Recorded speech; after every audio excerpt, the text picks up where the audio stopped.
sa usa ka grade 10 teacher ni TJ nga kahibalo ko nga nahimo god ang big part pod sa life of TJ. Let's give Ma'am Kalumba a very round of applause, please.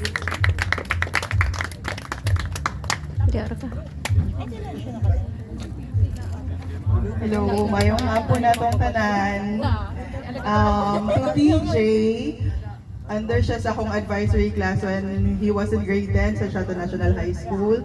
So, I've witnessed nga si TJ is a very buutan and very respectful na pagkabata. So, that is because of the guidance of his mother, si Jackie.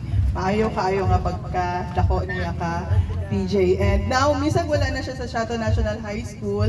Makita na ako sa post sa iyahang mga TJ is doing very well in Carmel. And I'm so proud of you, TJ. You're slowly coming out of your shell.